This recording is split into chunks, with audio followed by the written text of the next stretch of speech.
I think what Stevie had was just the most incredible ears. I think that's what he had. He knew when something sounded good, or when it sounded wrong, or when it sounded soulful, or when it sounded, clunky. He knew that's what he had. He had Yeah. incredible ears. He knew somehow.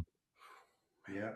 High action does a couple of things. Obviously, it fattens the tone out, but it also gives you so much more dynamic. So you can play a lot more quietly and a lot louder. So you can actually, you can hear it on so many recordings when it feels like he's just using a cranked amp, no pedals at all, and he'll launch into a solo, and the solo sounds, plenty loud enough and plenty distorted, but at the same time, the rhythm, it seems to step back for the rhythm, and I think that's just having a high action means you can really play loud because the string volume will go up so much when you hit it harder. So I think that's got a lot to do with the hearing those notes come out so loud sometimes, Well, so clear. that natural core of the string is just thicker, so you're hearing that. You're hearing all the Yeah. ambience around that note. What gauge strings are you using, Philip? If I know you kind of alternate a bit, but what do you kind of a Strat and E flat? What do you kind of settle on? Yeah, I use different gauges on different guitars. So it will range from, let's say, a 10 to 54 to a 12 to 56. Okay. So it depends on the guitar, but it will be in that range. A lot of times 11s are where I end up sitting, but sometimes 10s feel great, and other times let's try some 12s. All right, that's cool too. But that's where the range that I'm usually in. Jess? Pretty much the same. It's 11s are good, especially if you're practicing a lot. It's not, I think when I go on stage, I will often go up to 12s because it gives you that little extra. But for practicing, yeah, 11s, sometimes down to 10s. If I'm doing like loads of practicing, you will just rip your hands to shreds on a set of 11s if you're playing like 10 hours a day. It's doesn't make sense. But yeah, 11s. Regarding, so you got your hand to guitar to the amp. You get to the amp, and say we're dealing with a blackface amp, and you have a carte blanche. You can swap some speakers in, and are speakers a big factor to you guys, and that kind of sound? You experimenting. You took in time and experimented. Have you found from your research that going for the SRV thing, a speaker substitute, was a big improvement? Totally. Yeah. I mean, the first time I put in an EVM 10M, yeah, well, that was of them. I have all of them there. That was a wow moment. That was, I see where that sound came from. I put 4. It was almost unliftable. I had a Super 6 and I cut it down to a 410. The Super 6 is like a Fender Super 6. So it's like 6 10-inch speakers. And I cut it down. I know that's bad, but there's no way I was going to put 6 EVs in there. So I managed to put 4 EVM 10Ms in a Fender Super 6, and it has a certain clarity and mid-range to those speakers. It's difficult to explain, but there's a certain top end you get which is not harsh. It's like a very, how can I describe it? It's a very smooth top end, but very presency. So yeah, the EVM 10Ms just blew me away when I first used them. Just incredible. And I think you have the same experience with the JBLs, right? Yeah, I'm a JBL guy, 100%. I like the 12s too. Philip, what about you? Because I know that I've gotten a lot of tone help from you.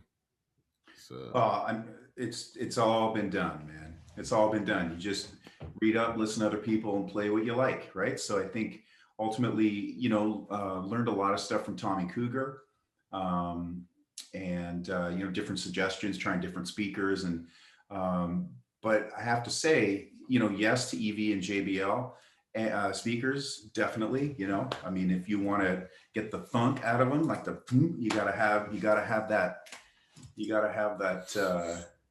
kind of strength from the speakers. But I do, every once in a while, you plug into an all original, 60s Fender amp or even 50s Fender amp with the original speakers, and you just kind of going like, wait a minute, maybe these low wattage speakers are the answer. I think it just depends on what you're using it for. Yeah. A lot of times recording, If you can't have, your what you think is your number one speaker or amplifier, okay, well, what can we make do with here? Okay, cool. Well, let's look at this.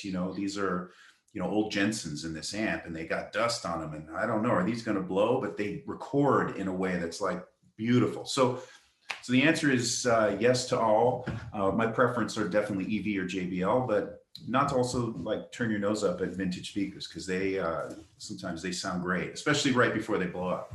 Yeah. Yeah. Well, I've fallen in love with the lower wattage stuff. If you have an amp, I found that if you have an amp that's a little on the brighter side, and you can tune in the brightness from the EQ of the amp, and then let that softer speaker kind of fold on itself a little bit, you still have that comfortability, and it's not as. You guys both love EV12s. I've never gotten along with an EV 12-inch speaker in my life. I don't know what it is. I just can't. I don't have that kind of attack.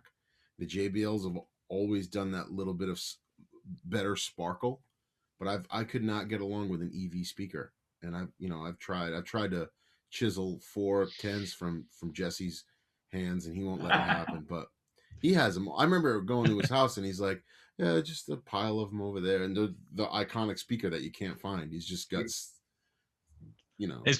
just that whenever I see them appear on eBay, I'm like, damn, I think I might need those.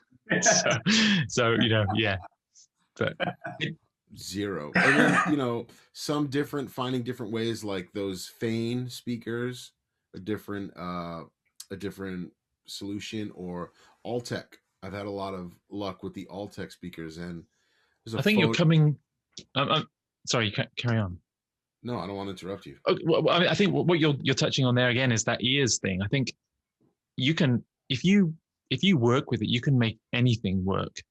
Yeah. Do you know what I mean? If you probably have to play a different style, different sorts of licks and things to make them work. But I think it's about listening. Philip, how did you get hooked up with the Tommy Cougar amps, and what have you found in them that have been inspiring? Because you get some tone out of those, and well, Tommy gets some tone out of them, but what was it about those amps that kind of swayed you? Yeah, so I had heard about the Mystic amps, occasionally, once in a while, that the name would come up, and I was like, oh, that sounds fancy, but I didn't know about it. And I was when we used to have music stores, way back when there was a guitar store that you could walk into and like see vintage gear and try it and see, do I like that or not? Actually make a choice. But I think anyway, I'm going off on a tangent here. I don't even know. I think in terms of Tommy, I met him after I found this amp on Sunset in I think it was John Nelson's place. And I went in, I'm like, wow, that's really cool looking. I'm to plug in. So I plugged it in. It was in a mismatched, the ohms were mismatched. It was in through an orange 412, I think. And, not even the right ohms. I plugged it in and went, holy shit, 3 notes, done, sold. I traded a bunch of stuff. I had a Klon. I had some other thing, another amp that I traded, and some cash to make it happen. And that became really like my favorite amp since then, or one of my favorite amps. And I was able to locate Tommy just through some online searching at the time. And, just approached him and said, hey, I just acquired this amplifier. It's beautiful. Just introduced myself. And he turned out to be one of the nicest people I've ever met. And, we've had a pretty lengthy friendship since that time. And he's taught me a lot. And, certainly I'm grateful for the experience to be able to collaborate with him on some amps. And he's just a wonderful, wonderful guy. And talk about somebody that admires, respects, loves the man who we really have come here today to talk about, Stevie Ray. He's really somebody that knows a lot about him and the music and listens, as I think what we're talking a lot about today is using your own ears and you're listening to make things work. And Tommy's somebody that really encourages that. I think he's not like trying to make something that's paint by numbers necessarily. I think he's really trying to understand what it is a particular player is looking for. And he'll take that in mind and say, okay, as he's designing something for you, that will really complement what it is you're looking for. And in terms of an amp designer, I haven't worked with anybody finer. There's so many great amp designers out there. He's a great guy, and A plus all the way, Tommy Cooper. Yeah, I mean, you know, thankful for you for bridging that gap. And I made a new friend, and I've used his stuff religiously. And if I'm not using one of his amps, it's usually, you know, because nobody's out playing and we're stuck in a room trying to make a small wattage amp sound huge. So he really took that he took design and sound personal. You could tell, and he took Stevie personal too. And he, you know, it comes through. You can talk to him about a bootleg and send him clips, and you know he knows exactly what you're looking for and what you want. And he's a genius. He's just a master. You know. And Albert Collins and Freddie King, and Yeah. like many, like and he has a depth of knowledge and understanding about the music and the players, and he spent a lot of time in Texas, I think researching the roots of it, and yeah, he cares. He's Yeah. great man, great guy. Here's a point I want to make. You guys all sound like yourself no matter what you're playing through. Jesse, just you and Philip, you guys have your own sound, and it's like an augmented version of your influences. So on top of, yes, being greatly influenced by Stevie Ray Vaughan, I mean, it's definitely a recipe of a sprinkling of Magic Sam, a sprinkling of Albert Collins, a sprinkling of Ronnie Earl, Jimmy Vaughan, Stevie, Buddy Guy, BB King, and then that's essentially the guy we're talking about today, Stevie Ray Vaughan. That's all he did. There was no Stevie Ray Vaughan when Stevie Ray Vaughan was trying to, you know, build his sound and play. He was trying to be himself. Just like Hendrix heard Muddy Waters and adapted what he heard from Muddy Waters and Ike Turner and Buddy Guy and his influences, and was dive bombing while playing, Manish Boy, things like that. Like that's in turn you're seeing the same kind of relationship, or it relates the same to Stevie hearing everything, being turned on to Hendrix, turned on to BB King, Albert King, all of these guys. There's also that part of the tone. It's the inflection he would put on his way of playing Albert King, he would put on his way of Albert Collins. That's a lot of the building the tone of your own sound as well. And you guys have obviously taken all of your influences and done that. I'm still trying to learn licks you guys did in 98. There eventually has to come that point where you say, I'm always going to keep this guy in my head and my heart, but I want to put my own sauce on stuff too, And I mean, what was that like for you guys, is kind of, being so involved with Stevie, and then, digging into Albert Collins and BB King? I mean, there's many of those moments that I had with Stevie Ray Vaughan, listening to stuff and having my mind blown, that I remember the first time I heard Albert Collins playing with a wah-wah pedal, I almost shit. I was like, you got to be kidding me. It's a wah. And he was playing it like good, so there's so much potential out there. And that it's almost like when you take a step away from being so involved and you start immersing yourself in other things, then some of that stuff from that guy that you stepped away from starts coming out of you a little more natural and easier, and kind of effortlessly, because your brain's going elsewhere and that stuff's just coming to you naturally. Totally. I hear you. I mean, I think it's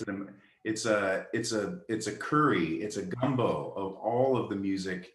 I can certainly speak to hearing that, both of you gentlemen playing. When I hear you both play, I hear, certainly, I mean, our hearts are with Stevie, of course, and our hearts are with Albert Collins and Eric Clapton and Bonnie Raitt, and there's a big list, and it's like a big family. It's a big gumbo. And so, yeah, I think there's, it could, and it's not just blues players, right? It's all kinds of different singers. It could be a metal singer, it could be polka, it could be metal polka, like whatever. I think, there's room for all of that to be in there. Certainly to create your own gumbo with it. And, for me personally, I am absolutely, I don't even feel like I have the first little bit of understanding about what Stevie did to get his sound. I know what I like. I know what I hear, and when I hear it and what I like. But there's also, as I was talking about just with the physical limitations, I mean, what we hear, when we hear all these players, when we hear Albert Collins, or going even back, but just talking about our favorite players, like we hear their life journey, we hear the experience that they had while they were here on this earth.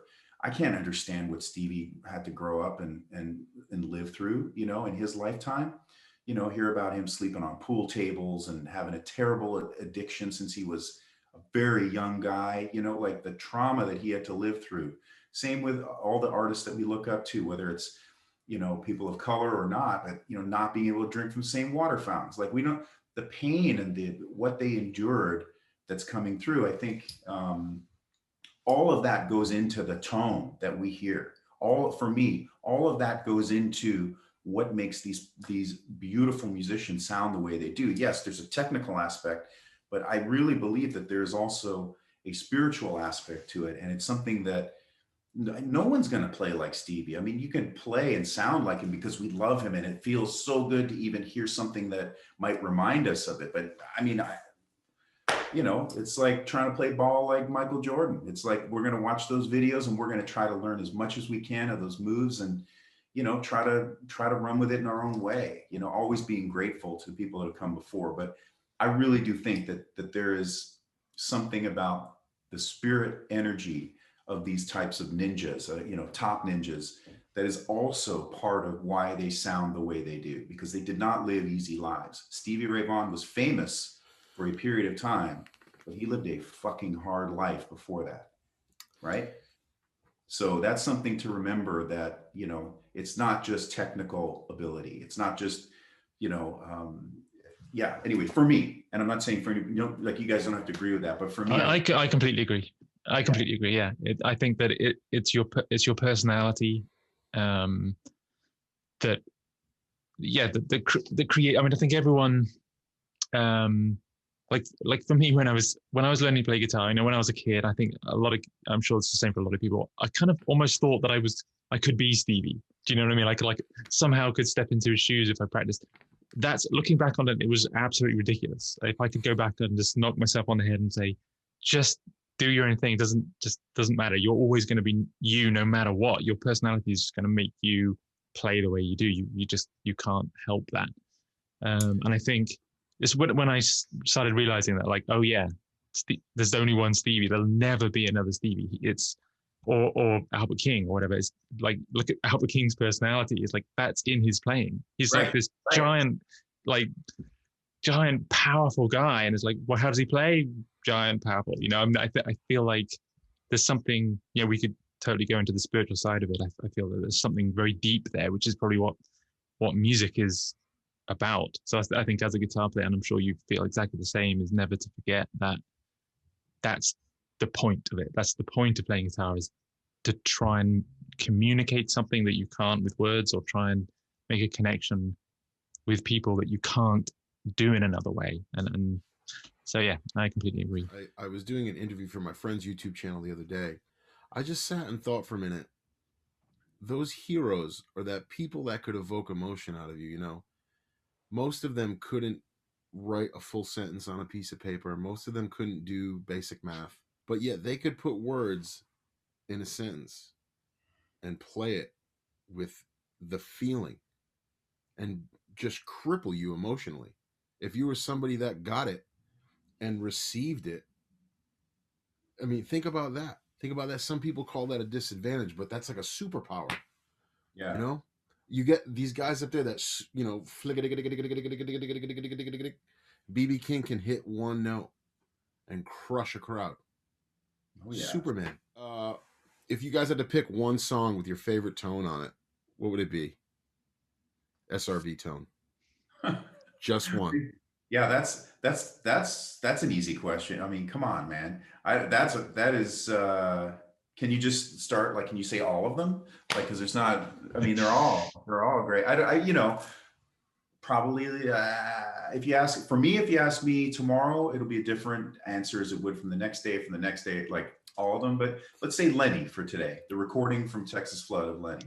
Okay, all right. How about let me revert that. I'm sorry, because that was, if you had to encompass Stevie Ray Vaughan in one composition of his, and if somebody said, hey, show me one song that will encompass, I want to listen to this song and I want to understand Stevie Ray Vaughan, what would you have them listen to?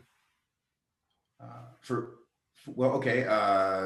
me, what pops in my mind just at the moment is the probably a version of Little Wing with all of the, certainly with all of the dynamic shifts and all of the different just energy shifts and flavor shifts and all of the different kind of adventures that you hear in the different versions of Stevie playing that. But for one version, I mean, I think the version from The Sky Is Crying is fucking unbelievable. Every time I hear it, it's like, wow, back to the drawing board. It's just every time he's in so complete control, and there's so much going on in there, and so natural and beautiful. So that would be my pick for today. Jess? I can't really argue with that. I mean, the tone and playing and feel of that track. I know when I first heard it, it was like, no words.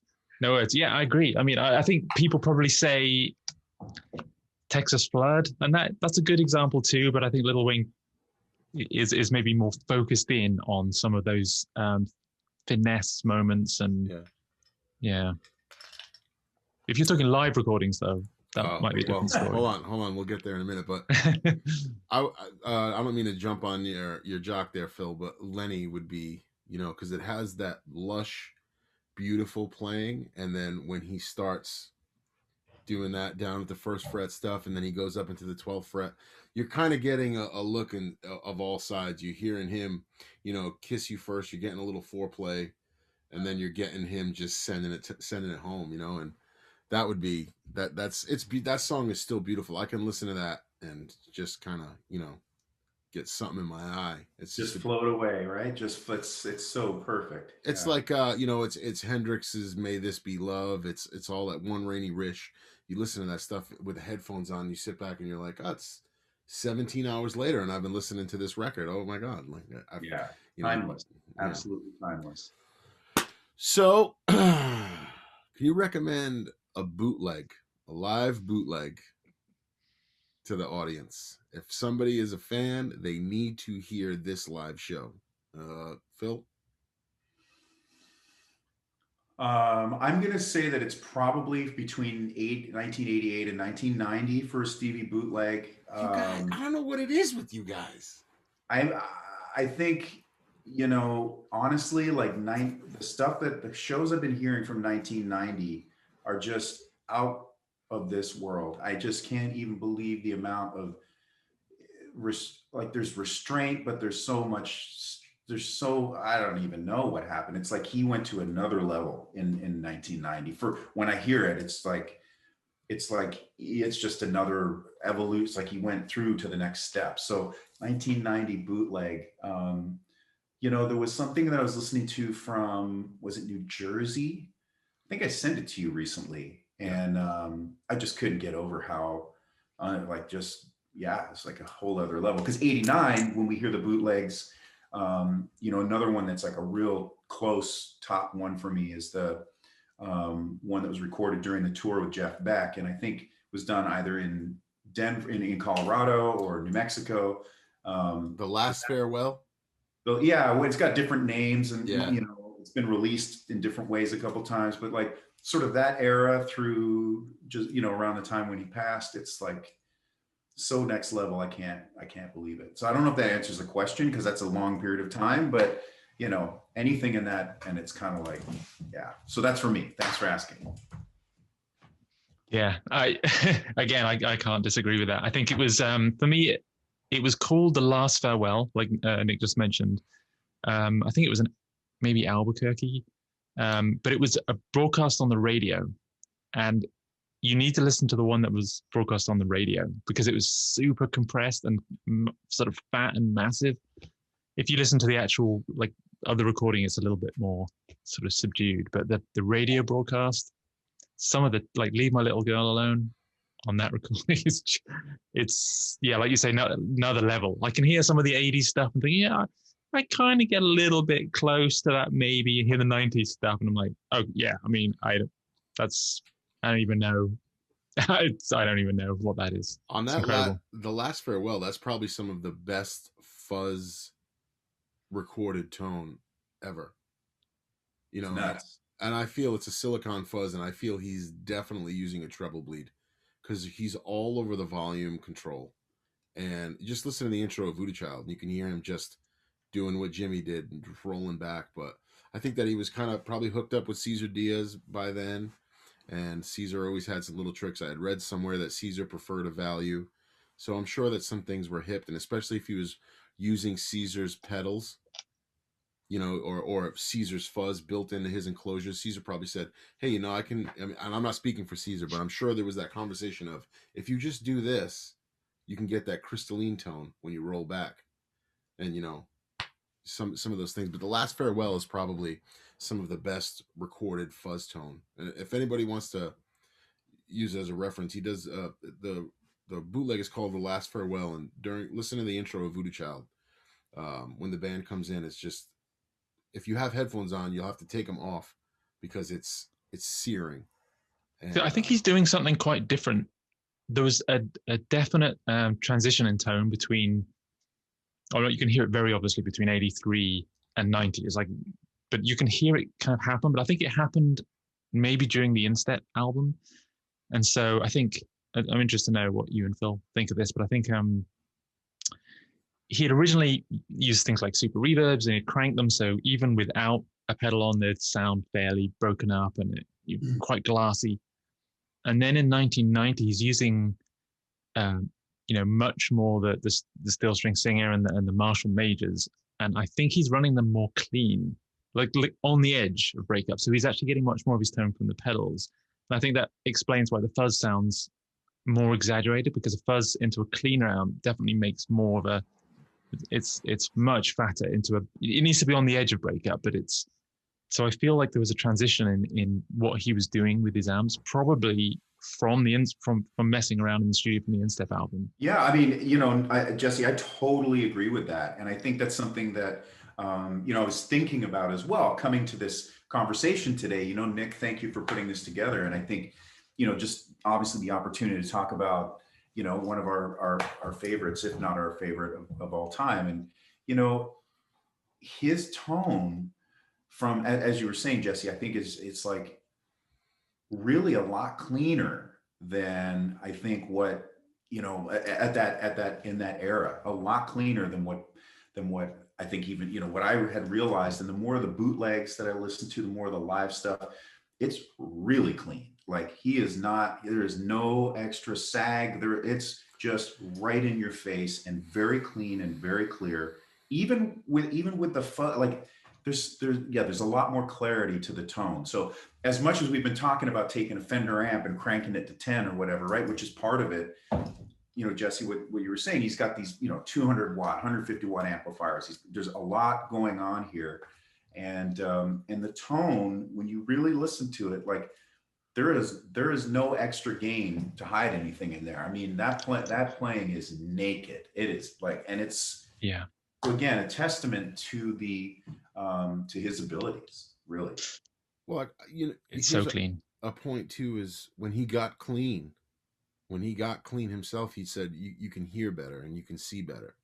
Right. And I think that when he was really starting to go back into the studio, I think that when you start getting surrounded by your tones and listening to some of that stuff, I think that cleanliness kind of, not saying, he cleaned up his tone and his playing too. And the precision in 88, 89, and 90 was just off the charts. And on top of that, I think if he was, putting himself in the gym, working out on the guitar, I want the amps cleaner. And they did things like in the basements, I believe, were they putting twin reverb transformers in them, or they were using EV speakers. So he was really going for something super clean. And with the Dumble that's not going to give, and the Marshall Major that, Jesse, you had one before, they're incredible. Yeah. Well, a Marshall Major cranked, so it's on the edge of breakup, is the most amazing sound. The trouble is it's very, very unreliable and just stupidly loud. It's so loud that to have a clean sound that loud you need a big stage to do that. Not a bedroom amp. But I just think it was, I think it was him trying to clean everything up. And I mean, I think that he was listening to some of those dirty tones, and maybe it wasn't blues to him. Maybe it wasn't rock. It was too rock, or he just had a a cleanse, you know, with everything. And I think that's what you're hearing too. Well, I think Philip mentioned again that not just the cleanness of the amp, but the cleanness of the playing. Yeah. Having that type of sound that he had really showed off the finesse. I mean, it's yeah, I've never heard anyone with, well, I've never heard anyone with that tone and finesse. Right. You know, there's definitely people who have finesse and be able to play fast, but I don't know. There's something about the only word I can use is kind of soulfulness. Yeah, the depth of the notes. Yeah. Yeah, totally. Yeah, absolutely. What comes to mind? It's a little bit like playing an acoustic guitar. It's like that. Big strings, big action, super clean, and like you can't hide when you're playing that acoustic guitar. And that's what it kind of at times it's that clean, like and that pure of sound. So you're hearing his hands, and it's special, special spirit. Just angel tears. So guys, we're gonna bang out, you know, maybe a dozen fan questions, and then we'll roll out of this.